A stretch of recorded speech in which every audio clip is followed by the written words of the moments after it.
untuk memberikan sambutan sekaligus pengarahan dalam forum pembinaan ASN evaluasi kinerja dan wajib aplikasi layanan pada siang hari ini. Yang terhormat Bapak Haji Musta'in Ahmad SHM, kami persilakan. Assalamualaikum warahmatullahi wabarakatuh. Semangat pagi, salam sejahtera untuk kita semua. Shalom, berkah dalam, Om Swastiastu, Namo Buddhaya, Witedong Tian.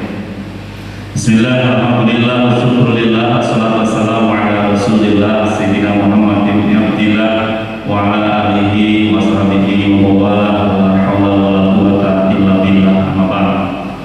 Yang saya hormati sahabat saya kepala kantor Kementerian Agama Kabupaten Semarang, Pak Haji Nurdin. Yang saya hormati kepala bagian Kesra pada pemerintah Kabupaten Semarang. Yang saya hormati sahabat ini, para sesepuh, bisepuh, tokoh-tokoh agama, wabil khusus hadir di tengah-tengah kita, Ketua Majelis Ulama Indonesia, Ketua Pengurus Cabang Nahdlatul Ulama, Ketua Pimpinan Daerah Muhammadiyah, Ketua KUB, Ketua TNI, Ketua IPI, Ketua Basnas, Ketua FKDT, Ketua FKPP, Ketua Forum KPIHU, Bang Indonesia. Ini penyakitnya kalau disebut satu-satu bisa kelewatan nanti. Semuanya tamu undangan yang mungkin terlewat kami sebut, yang saya hormati sahabat-sahabat saya, para pejabat utama di lingkungan Kementerian Agama Kabupaten Semarang, para SPKPU, para kasih penyelenggara, para pengawas, baik pengawas madrasah, pengawas PAI, kepala kawal kecamatan, yang saya hormati, kepala madrasah, baik madrasah aliyah, madrasah sanawiyah, madrasah ibtidaiyah, Raudhatul Atfal, Ketua Pokjalu, Ketua Pokjadulu, APRI, semuanya yang saya hormati. Dan juga saya harus minta maaf kalau ada yang terlewat. Saking besarnya Kementerian Agama, saking banyaknya tanggung jawab dan tugas yang harus kita selesaikan, sehingga kita menyebutnya ini menghabiskan waktu sendiri. Sering saya sampaikan kepada yang saya hormati, kita keluarga besar Kementerian Agama harus percaya diri. Kita ini diajari oleh para kiai, para ulama kita, guru-guru kita untuk tawadhu, untuk rendah hati. Tetapi tentu itu tidak sama dengan rendah diri. Bahwa Kementerian Agama mempunyai peran yang sangat strategis di tengah-tengah kehidupan bermasyarakat, berbangsa dan bernegara. Sehingga aparatur Kementerian Agama, ASN, aparatur sipil negara Kementerian Agama, baik yang PNS maupun yang non PNS, saya ingin ingatkan kepada kita semua, dalam undang-undang ASN kita, ASN itu isinya dua, yaitu pegawai negeri sipil dan pegawai pemerintah dengan perjanjian kontrak. Memang sekarang baru kita susun, baru kita mulai prosesnya dengan PPPK di guru madrasah. Nanti pelan namun pasti semua akan bergerak ke sana. Bahkan untuk tahun 2022 kita sudah merancang penghulu dari unsur PPPK. Jadi mau PNS maupun PNS sesungguhnya ya sama saja, tidak punya tanggung jawab dan yang punya tugas yang sedemikian besar itu. Maka peran ASN Kementerian Agama menjadi sangat penting, sangat strategis di antara kementerian dan lembaga yang lain di Republik tercinta ini. Saya sering sampaikan kepada Pak Nurdin agar Pak Nurdin juga bohong gitu ya. Jadi ada kemarin semacam konsultasi gitu ya. Ini anaknya kayak gimana? Itu 8 daftar di 2 perguruan tinggi diterima semua. Yang satu diterima di STAN, kemudian dia juga daftar diterima di STAIN. Dia gak galau gitu. Mana yang kira-kira mau dinyanyi, mau di ya akhirnya kuliah. Saya akan tetap kuliah di STAN, anaknya dimasukkan ke STAN, atau kemudian meninggalkan STAN dan pilih STAIN saja. Saya sampaikan, pilih STAIN mas. Karena apa? Karena nanti kalau jadi kepala pemenang itu kepala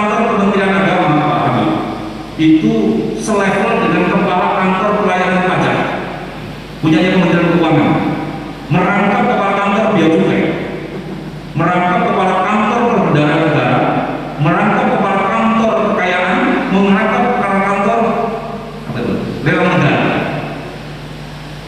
Jadi kalau di Kementerian Keuangan itu kan satu dirjen, satu pejabat di daerah. Kita ini sekian banyak dirjen, 8 dirjen, 8 eselon 1 maksud saya, ada di dalam satu orang namanya Pak Nurudin. Jadi saya sempat berhitung Pak Nurudin, kalau satu direktorat jenderal, satu eselon 1 itu tukinya 20 juta, itu kali 8 gitu. Kalau dan untung tidak, sehingga kita tidak terlalu pusing hitung yang banyak itu. Begitulah posisi strategis kita. Oleh karena itu, maka saya ingin kita sekalian hadir di dalam tugas-tugas kita, baik secara makro, tugas-tugas pelayanan kepada masyarakat, maupun mungkin tugas-tugas mikro seperti acara pada sore hari ini. Saya agak menghindar mengucapkan selamat pagi, selamat sore, selamat siang, selamat malam. Yang sering saya pilih hanya bagian depannya saja, semangat pagi. Hari boleh siang, hari boleh sore, hari boleh malam, tapi pelayan masyarakat kita sekalian semangatnya harus tetap pagi. Maka kita harus hadir segenap jiwa raga, ya jasadnya ya ruhnya. Mungkin di antara kita ada 1, 2, mudah-mudahan tidak lebih dari itu, yang saat ini hadir di ruangan ini tanpa menyertakan jiwanya. Mungkin ruhnya melayang-layang ke rumah, ada cucian yang belum diangkat gitu ya, ada makanan yang harus dipanasi, mungkin mikir yang lain-lain, harus jemput anak, harus jemput istri, harus antar ini, harus antar itu. Artinya hadirnya itu tidak sebagaimana manusia seutuhnya. Maka pasti kemudian kita tidak akan bisa melakukan hal yang maksimal untuk di satu fungsi kita itu.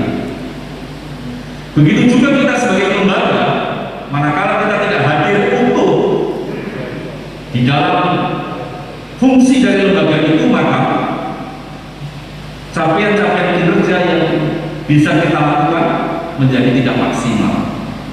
Oleh karena itu, sering saya sampaikan di banyak kesempatan, apa kunci keberhasilan, apa kunci kesuksesan dalam melaksanakan tugas? Masuki, dalami, cintai. Apapun itu, masuki. Sadar betul kita mengemban amanat, kita melaksanakan tugas kewajiban kita itu dengan sepenuh hati. Orang mengingkar-ingkir, tidak boleh ragu-ragu. Apapun tugas kita, yang di bidang pendidikan ya bidang pendidikan, yang bidang urusan agama ya bidang urusan agama, apapun yang berhadapan dengan berkas ya bersungguh-sungguh berhadapan dengan berkas, yang berhadapan dengan masyarakat ya bersungguh-sungguh berhadapan dengan masyarakat. Tanpa itu maka kita tidak bisa melakukan kinerja yang maksimal. Tapi memasuki saja kadang-kadang kita bisa tidak ideal. Dalam bahasa orang tua itu tuone tuas, mungkin pangkatnya tinggi, mungkin jabatannya tinggi, mungkin umurnya tua, tetapi karena dia sekedar masuk saja, semangat sampai di kantor ya begitu masuk kantor segera buka laptop, bikin surat salah, bikin lagi salah lagi, bikin lagi salah lagi, sergepet orang itu, tetapi tidak mendalami bidang tugasnya. Maka penting tugas apapun, kalau kita ingin berhasil, kalau kita ingin sukses, iso tenan, bin profesional. Kalau jadi pemburu ya, gue fasih tenan, yang ngerti hukum nakahat itu benar-benar dikuasai. Kalau jadi guru ya, bagaimana dia menghadirkan pembelajaran yang menarik, pembelajaran yang kekinian. Kalau jadi pengelola keuangan yang tahu tentang bagaimana perbendaharaan itu mesti dijalankan, dan seterusnya di bidang tugas kita masing-masing. Dan kita Kita pernah punya pengalaman yang unik ketika waktu itu pengelolaan keuangan misalnya, pengelolaan haji misalnya adalah satu contoh betapa kalau kita bersungguh-sungguh mendalami, maka kita bisa melewati masa-masa sulit, sesuatu yang terasa berat. Masih ingat kan? Waktu kita selalu diberi predikat oleh BPK pengelolaan keuangan kita dengan istilah disclaimer. Disclaimer itu raiso diarani apa kok semaput, diarani oleh kok yurampung, sehingga BPK saja tidak bisa menilai apakah pengelolaan keuangan kita ini baik apa tidak baik. Disclaimer. Sampai kemudian tenaga yang ada kita manfaatkan. Kita waktu itu sangat kekurangan tenaga-tenaga yang mengerti tentang keuangan. Kita jarang sarjana ekonomi, sarjana komputer di kantor kita pada waktu itu sangat jarang. Di awal-awal ketika kita berubah dari Departemen Agama menjadi Kementerian Agama, kira-kira tahun 2010. Yang ada SAG, sarjana agak gimana gitu ya, karena tugasnya dia belajar agama tapi prakteknya dia harus menyelesaikan urusan-urusan keuangan. Tapi kita berterima kasih mereka mau mendalami pekerjaannya dengan baik sehingga kita bisa menjadi WDP dan kemudian kita 6 tahun berturut-turut ini kita bisa WTP, meskipun kemudian dibantu dengan masuknya sarjana-sarjana ekonomi, sarjana-sarjana komputer yang memahami tentang aplikasi dan sebagainya. SAG pada waktu itu berubah dari sarjana agama menjadi sarjana akuntansi. Karena terpaksa harus menggarap neraca, terpaksa harus menggarap buku bantu, terpaksa harus menggarap buku laporan pajak dan seterusnya dan seterusnya. Kalau kita masuki dengan sungguh-sungguh, ternyata kita bisa.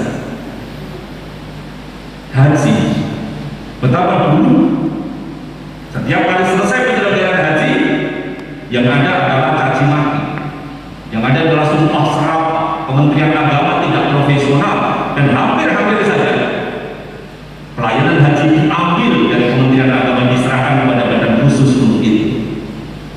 Tapi kita jawab untuk dengan kinerja, kita jawab dengan sungguh-sungguh, kita masuki bidang tugas kita dengan sangat serius, dan hasilnya kemudian dari 2016, 17, 18, 19 mandat, nanti mungkin 20, 21 dan insya Allah 22.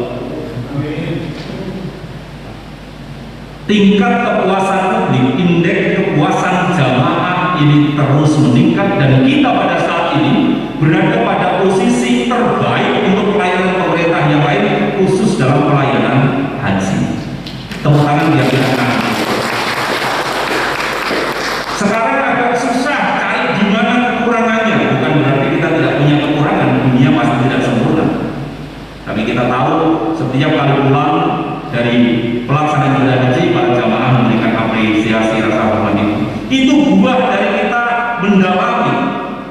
Apakah ketika kita sedang melakukan itu semua, memasuki mendalami semua terasa manis? Pasti tidak. Apakah semua terasa pahit? Pasti tidak. Di tengah kerepotan kita membangun kinerja itu, kita kemudian dibahagiakan antara lain dengan ada uang makan. Nggak ada kementerian lain. Kita dibahagiakan dengan tunjangan kinerja. Sebelumnya bersama-sama dengan para guru, teman-teman guru mendapatkan tunjangan profesi yang sering kita sebut sebagai sertifikasi. Memang ada pahitnya, ada manisnya.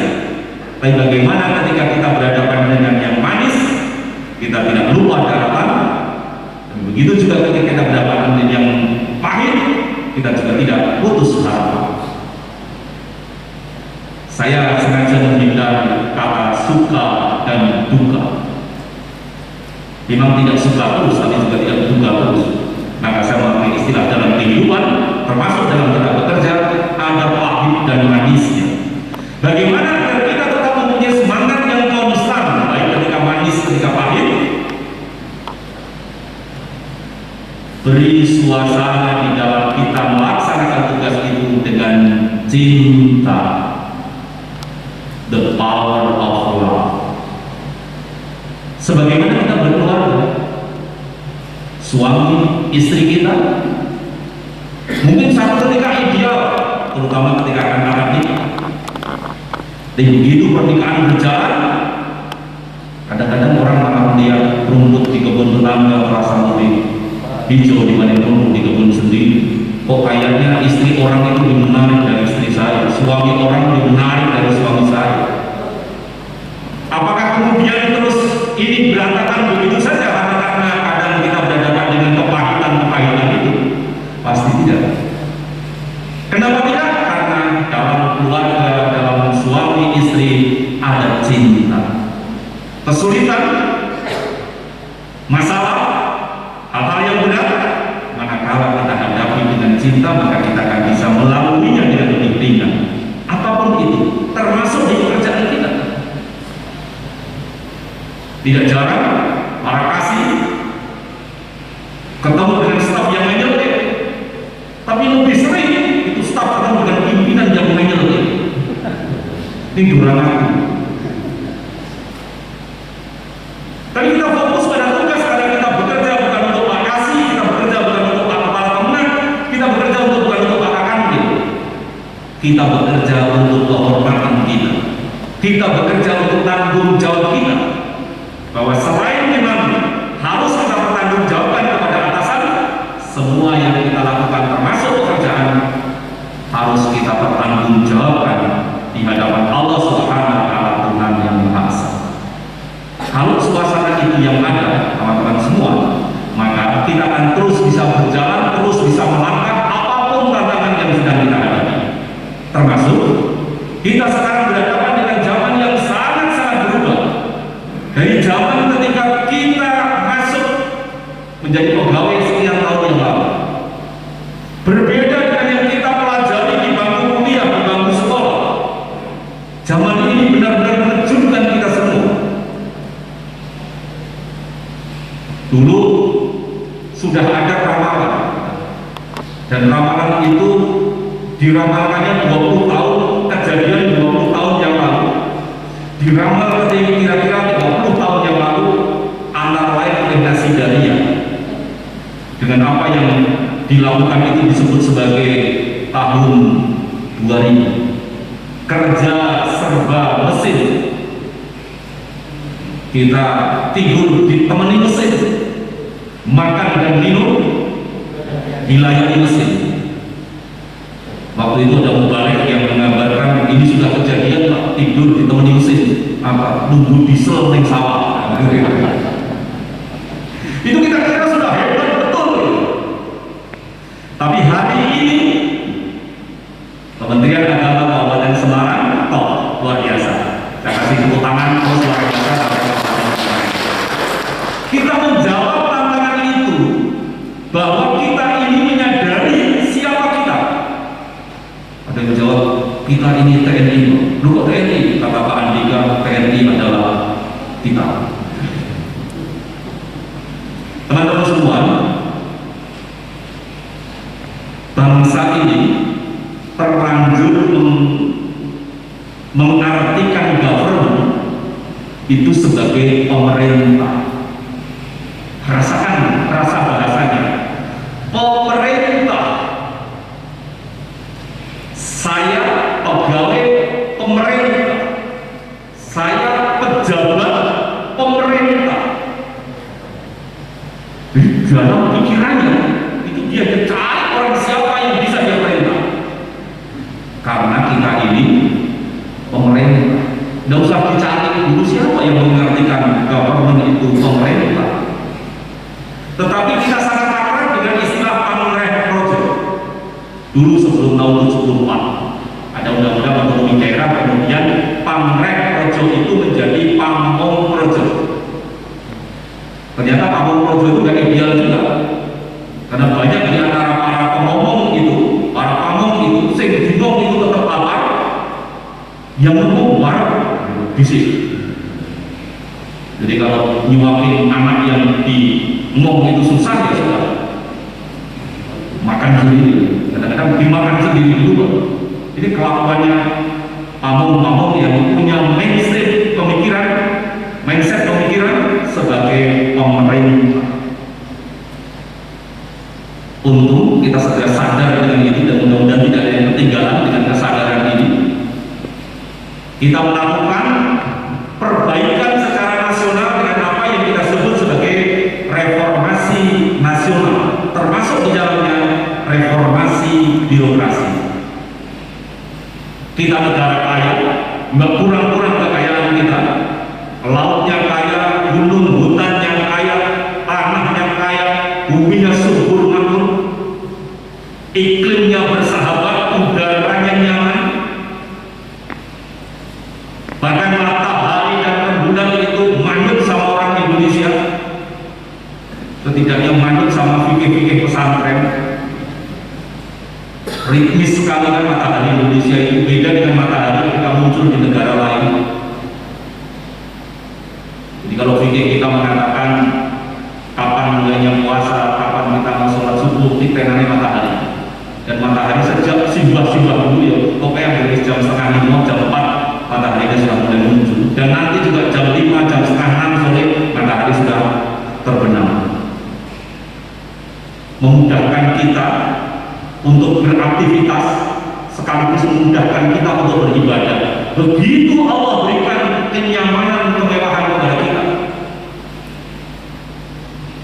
Teman saya di Jerman pernah menghubungi saya ketika dia di bulan puasa itu menderita kelaparan yang luar biasa. Kelaparan dalam versi dia, bukan karena tidak ada makanan. Jam 3 pagi, belum juga jam 3 pagi, matahari sudah kelihatan. Mas, sampai jam terus sahur saya nanti jam 4. Ini jam 3 di sini matahari sudah kelihatan. Jam 8 malam mataharinya belum mau turun. Ini Gusti Allah memilih kesengenge manut karo dhewe. Sedemikian kemewahan diberikan Allah kepada kita. Bahkan ada yang mengatakan tanah kita tanah surga. Tuhan menciptakan surga, materialnya itu nyiprat, jatuh ke bumi, jadinya Sumatera, Kalimantan, Sulawesi, Jawa, dan Kepulauan Timur Indonesia. Pasti itu bukan kata-kata kami itu kus-kus yang bilang begitu. Kus-kus pun orang bilang tanah kita tanah surga. Dengan modal kekayaan yang semacam itu, dengan penduduk yang sedemikian baiknya, ramah-amah, bersaudara. Coba kalian perhatikan, hanya di Indonesia orang dalam satu komunitas, satu kampung tiba-tiba jadi saudara semua. Di kampung saya, dan saya yakin di kampung Bapak Ibu semuanya, itu kanan kiri tetangga itu tiba-tiba jadi saudara. Kalau tidak Mas ya Mbak, kalau tidak Pak ya, kalau tidak Bapak ya Ibu, kalau tidak Pak ya Bule, Pak D atau Bule, si Mbak. Meskipun dia tidak punya pertalian darah dengan kita, berarti tidak beli Pak D, sabin le, tidak mesin Mbak, mungkin dulu. Kenapa tiba-tiba jadi saudara semua itu orang sekampung? Dan kita punya sapaan yang khas dalam semua pidato, saudara-saudara sekalian. Nggak ada frase kayak begitu di negara lain. Yang ada kalau di negara lain mungkin yang ladies and gentlemen, ya. Kayak orang-orang perempuan dan orang-orang laki-laki. Bahkan bilangin kayak guys. Kita nyebutnya bapak, ibu, saudara-saudara, sahabat-sahabat. Luar biasa kita ini. Pertanyaannya, kenapa dengan modal yang sehebat itu 76 tahun kita merdeka, kenapa kita belum juga menjadi negara yang sejahtera? Kenapa kita belum menjadi negara kaya?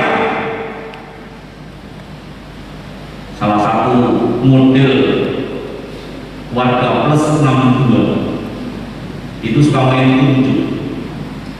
Ya gara-gara si A begitu, gara-gara si B begitu, gara-gara si A aduh ini agak jarang kemudian orang mau introspeksi. Saya ingin mengajak birokrasi, khususnya birokrasi Kementerian Agama, menyadari ini semua. Kenapa kita tidak segera menjadi negara maju, negara sejahtera, negara kaya? Karena birokrasinya masih brengsek, birokrasinya manja, birokrasinya malas, birokrasinya korup, birokrasinya mau dilayani permintaan majikan juragan. Ini yang menyebabkan kita tidak segera maju. Nggak usah tunjuk yang lain-lain. Senyatanya banyak kejadian, tapi di Semarang tidak ada, di Kabupaten Semarang tidak ada. Diminta WFH bekerja dari gimana dia kemudian? Ya kalau nggak di rumah mertua ya di rumah makan. Nah kalau kerja birokrasi, kalau tidak diawasi, kalau tidak sedang berada di kantor kerjanya ngaco, bagaimana kemudian kita bisa melakukan kerja dengan baik? Nah gimana kalau kerja birokrasi ada di kantor, kantornya ditutup, ya nggak bisa kerja. Dan sebagainya alasan-alasan yang kemudian diberikan. Teman-teman semua, kita menggaungkan reformasi birokrasi itu sudah cukup lama. Ketika ada reformasi nasional, banyak kementerian lembaga, beberapa institusi sudah melakukan reformasi. ABRI melakukan reformasi dirinya dengan meniadakan kata ABRI menjadi TNI dan Polri. Yang dulu punya peran sosial politik, punya wakil cuma-cuma di DPRD, kabupaten, provinsi, bahkan di pusat, dengan ikhlas itu dihilangkan. Media massa yang dulu ada aturan tentang bredel, begitu berselisih, begitu berbeda dengan pemerintah, ditutup izin operasionalnya. Sekarang diberikan keleluasaan, kebebasan yang luar biasa, terbukanya, sehingga pembawa berita bukan hanya wartawan saja, netizen, semua pelaku dunia maya sekarang ini bisa menjadi pembawa berita. Pasti ada plus dan ada positif dan negatifnya, tapi tentu sebagai orang-orang optimis kita akan melihat sisi-sisi positifnya sambil kita perbaiki sisi-sisi negatifnya. Nah kalau birokrasi sipil kita terjunkan Kementerian Agama, apa yang sudah kita lakukan? Reformasi apa yang sudah kita lakukan? Yang sudah kita lakukan selama ini adalah memasang baliho, memasang MMT. Anda memasuki kawasan zona integritas. Kementerian Agama Kabupaten Singapura melakukan reformasi birokrasi. Tapi benarkah itu sudah kita lakukan? Saya tidak ingin mengatakan kita tidak melakukan. Kita sudah melakukan itu, hanya belum kita ukur dengan standar yang baik. Ibarat ada lomba, ada olimpiade yang ada diselenggarakan lomba di dalam stadion. Kita sudah ikut lomba itu, cuma kita nggak daftar ke panitia, kita tidak ikut berlari di lintasan, kita bikin perlombaan sendiri, kita lari di luar lintasan, dan kemudian kita bikin piala sendiri, kemudian kita merayakan kemenangan itu sendiri.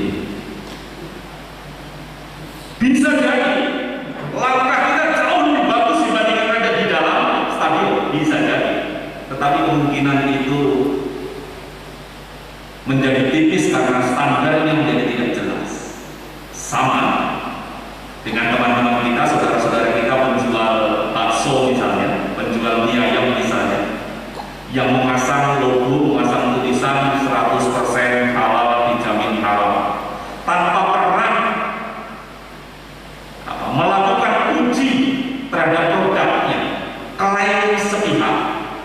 Bisa jadi memang sudah halal, karena memang diproduksi dari awal-awal. Tetapi tentu akan berbeda kalau produk itu benar-benar diuji di laboratorium penguji halal, disertifikasi oleh MUI pada waktu itu, atau kemudian sekarang oleh BPJPH. Fatwa halal haram tetap di MUI sampai hari ini, tetap di MUI. Hanya sertifikatnya yang mengeluarkan, kalau dulu langsung oleh MUI, sekarang oleh BPJPH. Begitu juga kita. Anda masuk kawasan bebas korupsi, wilayah bebas dari korupsi. Ukurannya apa? Rating sepihak. Itulah yang kita lakukan sekarang dengan melaksanakan pembangunan zona integritas. Reformasi birokrasi adalah alur yang sudah ditetapkan oleh pemerintah dari waktu ke waktu untuk memberikan kepastian langkah, kejelasan ukuran bahwa birokrasi memang sudah berubah. Dan untuk mengomandoi ini dipercayakan kepada Menpan RB, Menteri Pendayagunaan Aparatur Negara dan Reformasi Birokrasi. Menpan RB bikin kriteria. Ada 8 area perubahan. Dan dari 8 area perubahan itu 6 diantaranya ada di daerah. Yang 2 itu menyangkut regulasi tata peraturan, dan yang kedua menyangkut struktur organisasi. Pasti tempatnya bukan di Kabupaten Semarang, bukan juga di Kabupaten Jawa Tengah. Tempatnya di Tamrin atau di lapangan Banteng di Kementerian Agama Pusat. 6 diantaranya itulah, 6 area perubahan itulah yang kita garap sungguh-sungguh, yang hari ini telah Bapak dan Ibu persiapkan. Nanti akan dipimpin, saya kira Pak Masubang itu yang akan memimpin di awal Desember nanti. Target saya sebelum tanggal 15 Desember, kita semua 35 kabupaten kota, termasuk madrasah-madrasah kita, sudah submit penilaian mandiri pembangunan zona integritas. Sebagaimana yang telah dilakukan oleh Kementerian Agama yang tahun ini sedang menuju pada WBK ini. Jadi teman-teman yang di madrasah, WBK itu seperti akreditasi.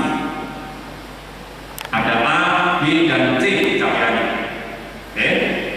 Tetapi kalau dikaitannya dengan pembangunan zona integritas, itu hanya ada 2 kriteria, yaitu B dan A. Nah, sementara kita tidak bisa langsung ke A, semua harus B dulu. Setelah B 1 tahun, baru kemudian bisa A. B itu kalau di madrasah disebut B, di Kementerian Agama disebutnya WBK, Wilayah Bebas Korupsi.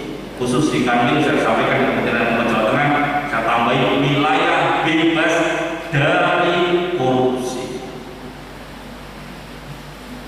Kalau tata kelola di 6 itu sudah bisa kita lakukan dengan baik, maka kemudian oleh Menpan RB nanti, Kanwil juga baru selesai untuk kita ketahui bersama, satker-satker se-Jawa Tengah ini yang WBK baru 2, yaitu Stein Salatiga dan Balai Diklat Keagamaan Semarang. Belum 1 pun pemenang yang WBK, belum 1 pun 65 man itu yang WBK, belum 1 pun 126 MTSN itu yang WBK, belum 1 pun 114 MIN itu yang WBK. PR kita masih banyak, karena kita asik bermain di luar arena.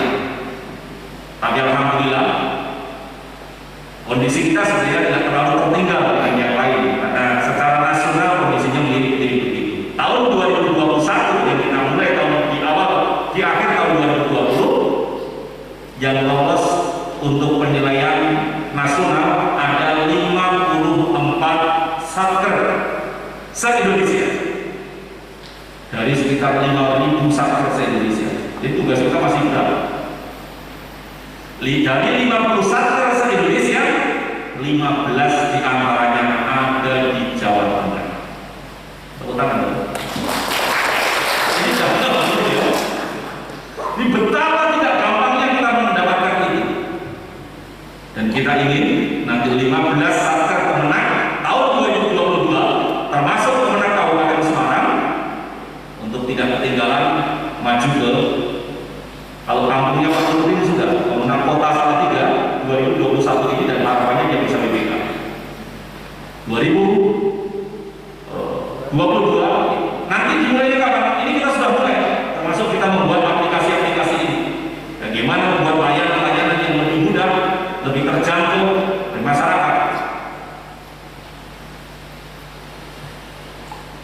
Nanti akan ada tahap berikutnya, penjaringan akan dinilai oleh penilai internal kita dari Biro Ortala, dari Inspektorat Jenderal, dan dari Badan Litbang.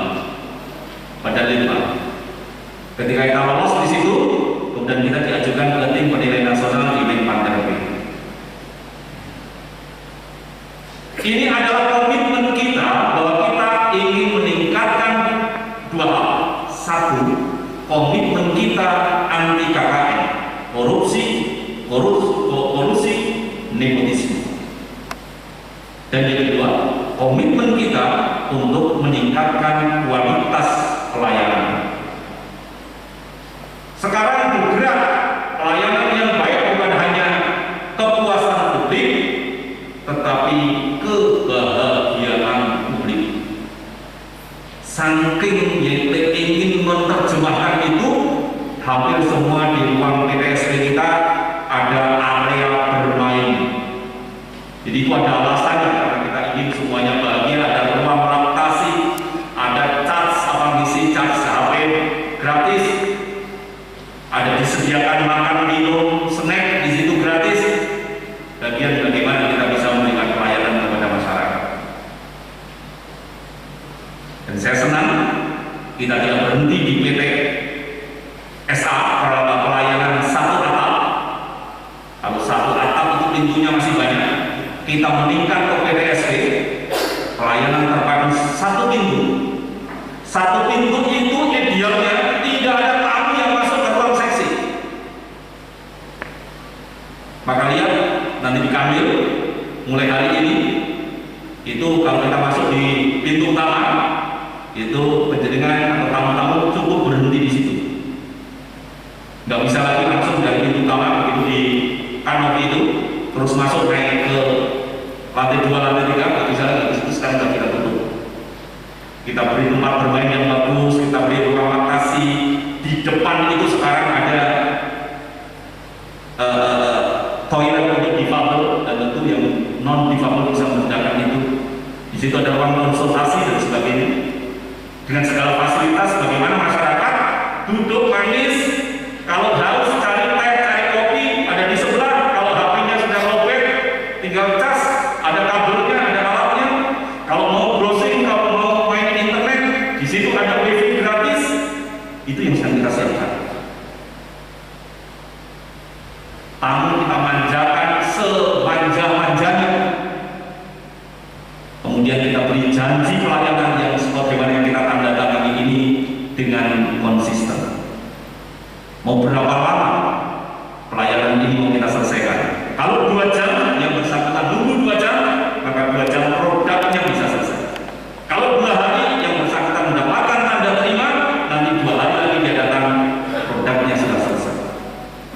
Kalau 30 tahun baru selesai, yang kita berkomitmen nanti tahun ke-30 layanannya sudah selesai. Karena wonten Pak Yai, layanan wonten Kementerian Agama menika rampung itu lebih 3 tahun. Tinggi menika daftar haji. Daftar itu dinten menika bidal itu 3 tahun ingkang badhe katen. Terjadi demikian karena keberhasilan pembangunan nasional kita, khususnya pembangunan bidang agama. Loh kok bisa? Iya, karena banyak orang kaya, artinya pembangunan berhasil, dan orang kaya itu menggunakan uang untuk daftar haji, artinya pembangunan agama itu berhasil.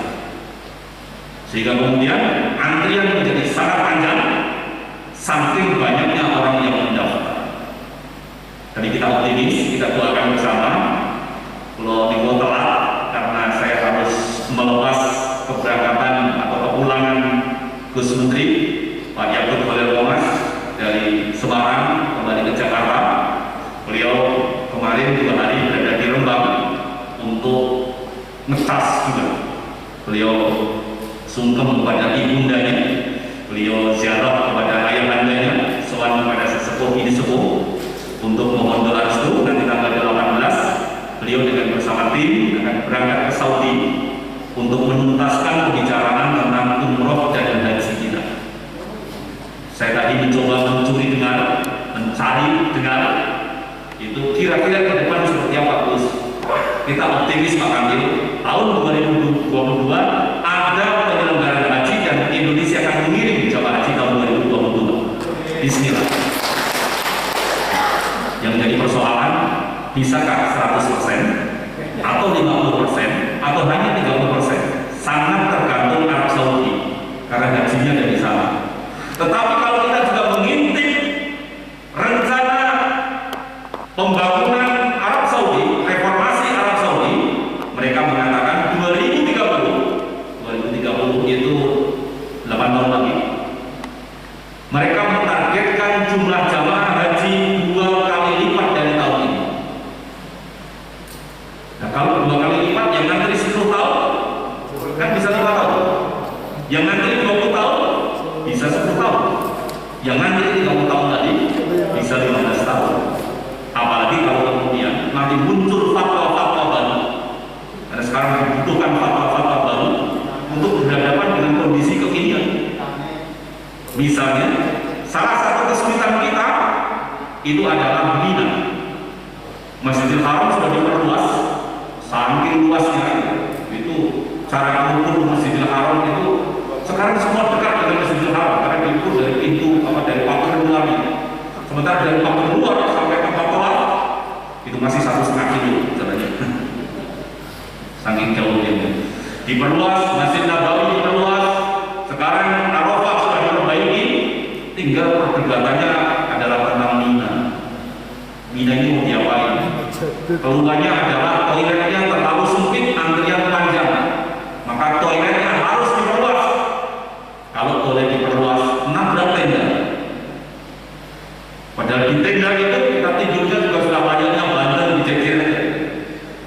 Maka tenda harus diperluas. Kalau tenda diperluas, nabrak toilet. Mina yang diperluas sudah, saya kira sudah sejak 2008 ya, Mina diperluas nih. Sehingga kita punya istilah Mina Jadid. Ternyata juga belum mengatasi masalah.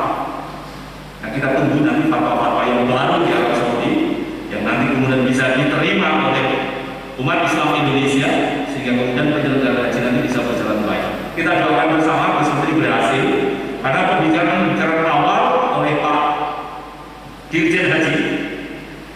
Pak Dirjen Haji ini luar biasa, hebat luar biasa.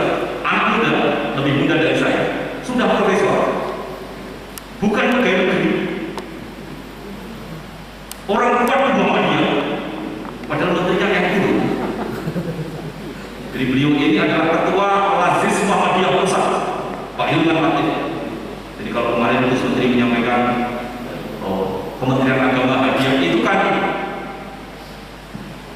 bahasa cinta yang diberikan kepada anak-anak Ibnu gitu kan. Sama ketika saya sama istri saya sampaikan, Dek, sudah yakin dunia milik kita berdua. Pak Zulkifli, Pak Nurdin dia ngontrak. Itu kan orang saat ini ngontrak tentang ini kan enggak. Kemarin Masjid Kamil yang penjaringan Bantu sudah selesai dibangun, selesai dengan baik, megah, nyaman sekarang. Penjaringan bisa gunakan bukan hanya untuk sholat tapi juga untuk tidur. Di pojok selatan itu nyaman sekali buat tidur gitu. Saya pernah semalam tidur di situ dan tidak ada satu pun yang mau nangis, saya tidur di situ sampai dengan satpam makan dulu tidak tahu kalau saya tidur di masjid itu. Masjid itu kemarin diresmikan oleh kader Muhammadiyah yang menjadi staf ahli Menteri Agama yang namanya Profesor Abdul Rahman. Dia ketua IMM, kurang pilih. Jadi Pak Dirjen Haji luar biasa ini, bahkan Pak Dirjen itu belum haji. Maka ini sebenarnya sinyal bagi para eselon 2, para direktur, para kanwil. Nanti kalau kerjanya level, ya bisa jadi nanti eselon 2 itu diisi swasta. Eselon 1 sudah bisa kok diisi swasta.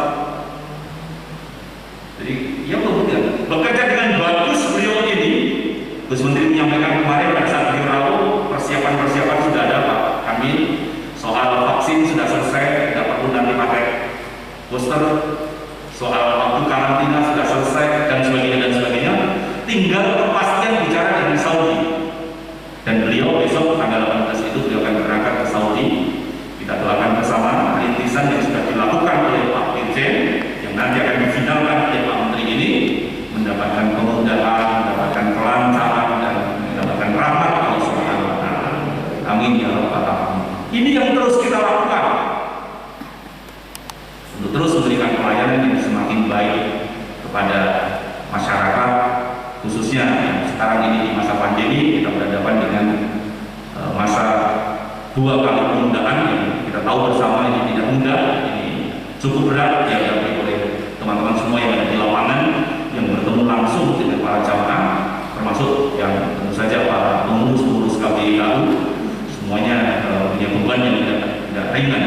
Dan kita pastikan tidak ada satu orang pun yang happy dengan keputusan penundaan ini, tetapi kita tahu bersama memang Saudi menghendaki semacam itu.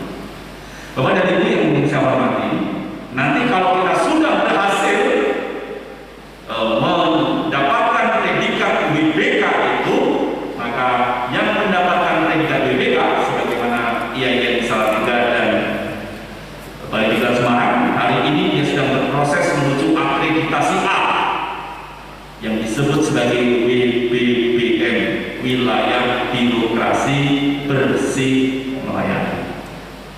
Nah, itu semua kita lakukan di dalam rangka untuk melaksanakan 7 prioritas kerja Menteri Agama.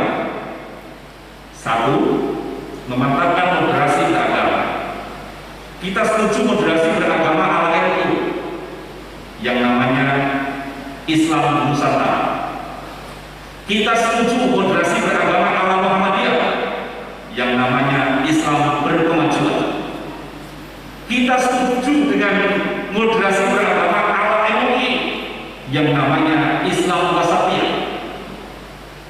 Tapi Kementerian Agama punya roadmap tentang moderasi beragama dengan bahasa Kementerian Agama.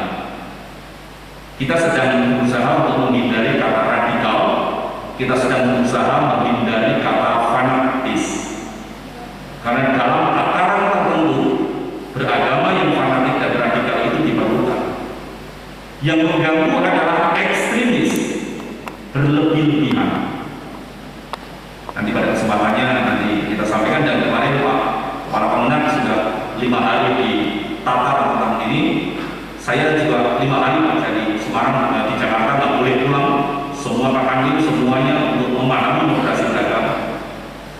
Jadi bukan berarti kemudian kalau ada orang bicara tentang moderasi beragama itu alamatnya pemerintah, bukan. Kalau mau tahu tentang Islam Nusantara, ya tanyalah pada pengurus NU. Jangan tanya pada penceramah yang sedang menceramahkan Islam Nusantara. Kalau mau tentang Islam Berkemajuan, tanyalah pada pengurus Muhammadiyah. Jangan tanya pada orang yang sedang ceramah Islam Berkemajuan. Begitu juga kalau tanya tentang moderasi beragama pemerintah, tanyalah pada Kementerian Agama. Dan tugas kita semuanya, dan setelah kita semuanya mendapatkan pemahaman yang sama tentang moderasi beragama, kita ingin memberikan respon, memberikan jawaban yang baik kepada masyarakat. Yang intinya adalah kita tidak ingin agama digeret-geret ke kanan, agama digeret-geret ke kiri.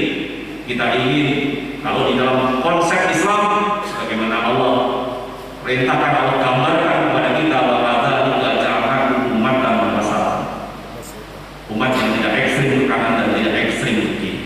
Sebagaimana Kanjeng Nabi sudah contohkan, yang bagaimana kita menjaga Islam yang kafah itu tidak hanya bicara tentang fikih, tetapi juga bicara tentang akidah, bicara tentang akhlak.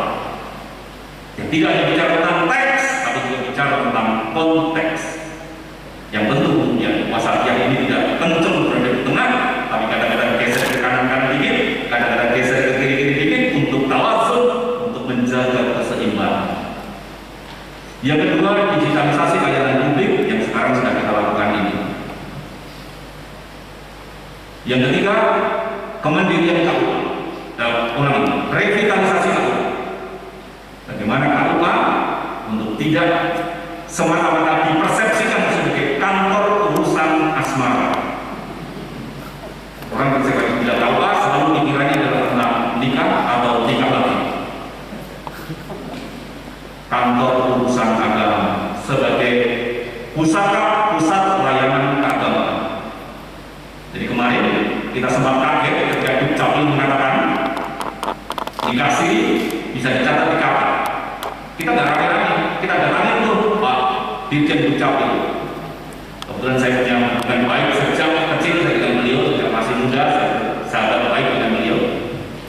Itu dan kemarin saya ketemu dengan Pak Direktur KUA, justru kemudian Dirjen Dukcapil mengatakan, kalau KUA siap, silakan pernikahan Kristen, Katolik, Hindu, Buddha, Konghucu, ambil. Apa kata Pak Adik Direktur KUA? Siap, kami persiapkan, nanti sekian tahun semua kita ambil. Jadi ada masalah tantangan, jangan takut, jangan gentar, dan kemudian waduh gimana terus bingung diri, terus malah mengayu. Begitu juga kita membaca dengan baik regulasi, kita membaca dengan baik ketentuan yang ada sehingga kita tidak mudah panik. Sebagaimana kita juga sedang membaca dengan baik regulasi yang dikeluarkan oleh Menteri Pendidikan dan Kebudayaan terkait dengan kekerasan seksual dan perguruan tinggi. Keliru itu sebenarnya, tapi mungkin bukan forumnya kita bicara panjang di situ. Tapi Kementerian Agama sudah mempelajari dengan baik. Kita tentu tidak meragukan integritas keulamaan apakah pimpinan-pimpinan kita, tokoh-tokoh kita di Kementerian Agama Pusat dan Kementerian Agama ada dalam posisi mendukung keputusan atau peraturan yang dikeluarkan oleh Menteri Pendidikan dan Kebudayaan. Yang keempat adalah kemandirian pesantren. Ini salah satu mandatori.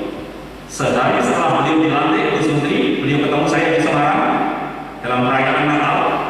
Beliau tanya kepada saya, Presiden gelisah akan itu karena sudah ada santri, sudah ada undang-undang pesantren, dari pesantren belum banyak berubah. Sebenarnya Kementerian Agama sudah bekerja belum? Saya jawab sudah, Gus Menteri. Kementerian Agama sudah hadir di pesantren belum? Sudah. Ngapain Bapak ini? Ngantar brosur, ngantar instrumen, monitoring. Baik, kalian itu mesti semangatnya rada maju-maju. Kita terjebak pada hal-hal yang karikatif seperti itu. Dan kita ingin ini kita perbaiki. Dan sekarang kita persiapkan 100 pondok pesantren. Saya tidak terlalu hafal di Kabupaten Semarang, makanya ada di Kabupaten Semarang yang sudah kita persiapkan. Ada 19 di antaranya ada di Jawa Timur. Yang keempat adalah Islamic Civil University. Sekarang semua kita, khususnya yang Muslim, mohon maaf karena ini memang tahap awal baru dipersiapkan untuk PAI, bisa belajar seperti UT. Di Syekh Nurjani Cirebon, daftarnya dari rumah, ujiannya kuliahnya dari rumah, ujian dari rumah, akan digambarkan besok wisudanya dari rumah, ngeprint ijazah sendiri dari rumah. Dan kita tidak main-main di situ. Karena kita di supervisi tim yang ini sudah diuji coba model perguruan kayak begini di Korea Selatan. Yang Korea itu dia baru bangkit juga tahun 48, tapi Korea jauh lebih maju dibanding kita. Bahkan Nokia sekarang sudah ditelan sama Samsung. Meskipun sekarang yang paling ramai dibeli sekarang Vivo. Sekarang Vivo mengalahkan Samsung untuk daya jual dari pemasaran di tengah masyarakat. Yang kelima adalah religiositas indeks yang kemarin teman-teman para pengurus Ormas, FKUB, kita sedang mengisi instrumen itu untuk mengukur religiositas kita. Dan yang terakhir yang ketujuh adalah tahun toleransi. 2022 kita akan punya banyak gawe internasional di negeri kita, dan kita ingin mengabarkan kepada dunia bagaimana Islam, bagaimana agama itu bisa berlaku, bisa berlangsung dengan baik di negeri kita tercinta, dengan saling menghormati, saling menghargai satu dengan yang lain. Itu program prioritas Menteri. Kita semua harus terlibat di dalamnya, tidak ada yang boleh ketinggalan.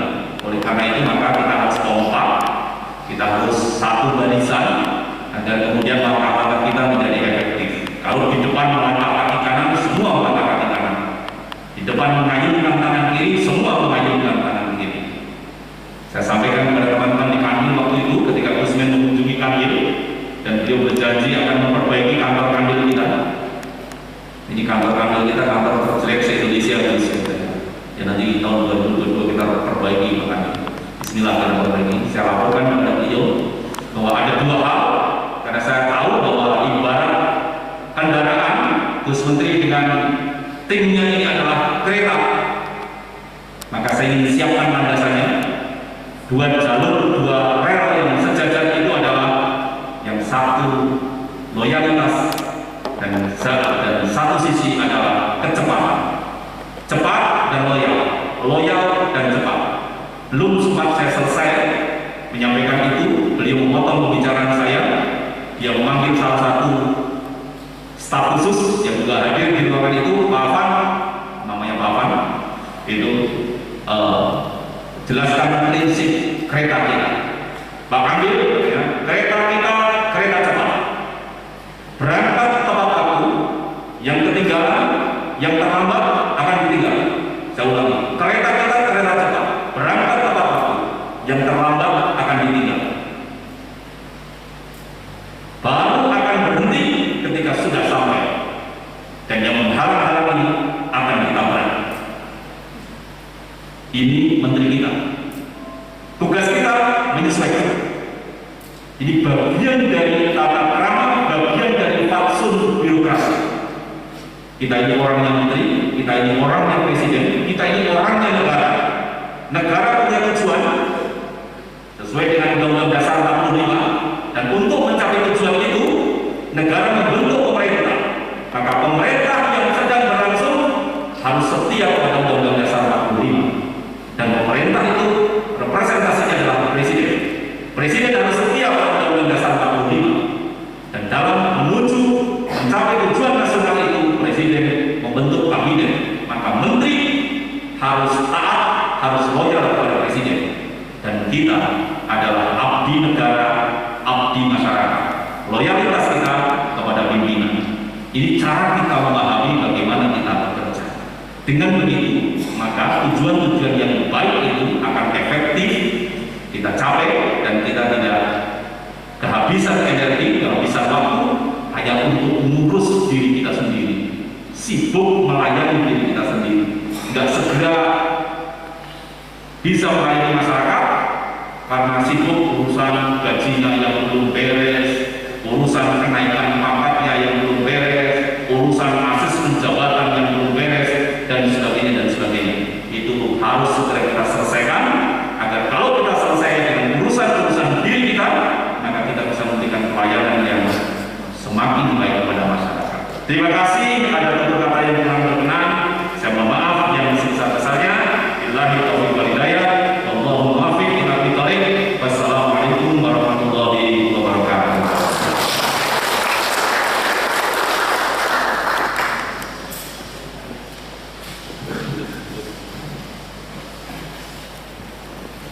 Bapak Ibu